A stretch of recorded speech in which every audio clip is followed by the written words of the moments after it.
I wanted to have an opportunity to tell your group a couple of stories. And the reason is that a lot of us say we care about our people, but when push comes to shove and there's a cost involved, either time or money, then all of a sudden that caring can kind of go out the window. And so there are a couple of stories about two Jims that go back in my time at Starbucks. The first one is about Jim, who was a store manager at one of our stores in Seattle. And I was early on at Starbucks. I was there about 3 months, and he called up and he said, "Hey, Howard, I'd like to come see you and the other Howard, Howard Schultz. You have something I want to talk to you about." Well, I was trying to be the good executive, and try to head all of it off and save Howard Schultz some time. But he said, "No, I really need to see both of you."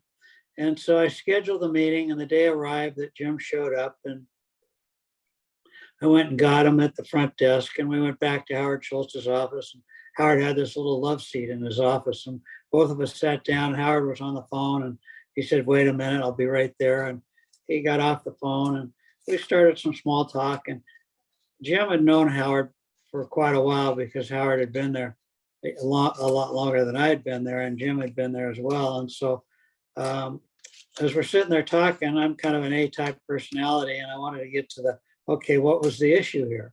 So I said to Jim, I said, "What can we do for you?" And I was kind of sorry afterward that I asked that question, because he said, "I need to tell you both that I have AIDS and I'm dying." And, this was the first time I had ever been close to anybody that had AIDS. This was in the 80s. And when we were really starting to really learn about AIDS. And Howard just looked at him as a tear came down out of his eye, and said, "Jim, well, how much longer do you have to live?" And Jim said, "I really don't know, but, I'd like to work as long as I could work." And, remember, this is we're early 28 stores at Starbucks. We're losing money. And Howard just looked at him and said, "Jim, you can work as long as you want to work and as long as you can work. And when you no longer can work, we'll continue to pay your full salary." Now, remember, we're losing money at the time. And here's this young CEO, Howard Schultz, who was 33 at the time, making a commitment. He didn't know how long it was going to be, but he was willing to step up and do what was necessary to support Jim. And then Howard asked Jim, "Well, what are you going to do about your health care?" And Jim said, "Well, there are some organizations now that are forming to help us, the people that have AIDS, with healthcare costs." Howard just looked at him and say, "Absolutely not. You'll be on our healthcare until the day that you pass away." And that's the way that it was. We took Jim and we paid his salary long after he could no longer work. We paid all of his healthcare costs, which at the time were quite expensive. And what a valuable lesson for a guy that had been there 3 months. It showed that, that caring was a lot more than just words. It turned into actions. Well, you can imagine the message that sent through the company, but even more importantly, the message that it sent to me, that no matter what it was, I could do anything to take care of the people.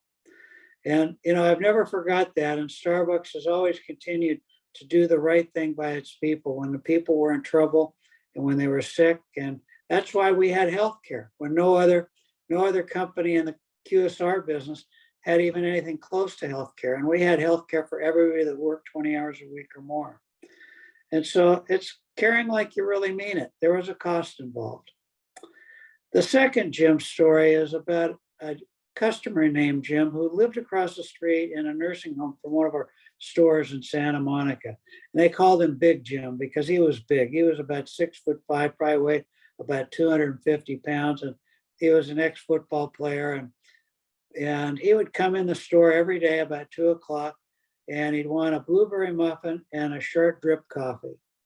And, after a while, the people in the store, you get to know your customers, not only their names, but about their life stories, about who they are as people and what really matters to them. And the customers get to know the people that work at Starbucks. And so friendships develop. And over a couple of year period of time, a friendship developed. And every day it would come in and they'd have the blueberry muffin waiting for him, and they'd have a cup of coffee, cut his cup out, ready to pour the drip coffee. And they'd always put something either on the cup or the bag. Something like, "Jim, we love you. Hey, Jim, you're a great guy. he was a big Pittsburgh Steeler fan. Sometimes they'd want to be humorous and they'd write something like, "Hey Jim, the Steelers suck." And this kind of conversation went on for 2 years until finally one day in the afternoon, 2 o'clock comes, 3 o'clock comes, no Jim. And they're all wondering what happened to Jim. The scone was there in the bag and they'd written a message on it. So one of them ran across the street with a cup of drip coffee and the scone or the blueberry muffin and said to the woman at the front desk, "Hey, I've got Jim's coffee and his blueberry muffin. Where is he?" And the woman just looked at him and she said, I hate to tell you this, but Jim passed away in his sleep last night. And of course, the barista went back to the store and told everybody, and everybody was incredibly sad because he wasn't the customer. He was a human being that they all cared deeply about. So a day passed, and one of Jim's children, his daughter, came into the store and went to the store manager and said, I don't know if you really understand how important all of you were to Jim and his life, but I was hoping that you could all come to his ceremony tomorrow. And the store manager didn't even blink. He said, "We'll all be there." And he went about finding people to relieve all the people in the store. And they all showed up at Jim's funeral at the funeral home. And as I walked in the door at the funeral home, here are 3 of these big round tables. The tables that you see when you go to events to serve 10 people dinner, And all 3 of those tables were filled with all the bags and all the cups that a message had been written to Jim on. Nobody ever thought that Jim was keeping all that stuff, but it was so important to him. And it was a way of showing that they cared about him. And who would have ever thought that something so small would have been so important to another human being? And so often we forget in our lives as leaders that it's the small things that count. It's the birthday wishes, it's the anniversary wishes, it's asking how they're doing, how their family is, how their kids are. Not just walking down the hallway when your people are facing towards you and with your head down and not saying anything, but actually, talking to them and showing that you care like you really mean it. So I think caring, comes in a lot of forms. Sometimes there's a financial or time cost, but most of the time it's just a cost of taking the extra minute to say something nice to them, to show that you care about them as a human being. Because who would have ever thought that all these little messages would have been so meaningful to another human being? Well, we all know that, if we take care of our people with healthcare, that's a meaning. So my encouragement to everybody is to care like you really mean it.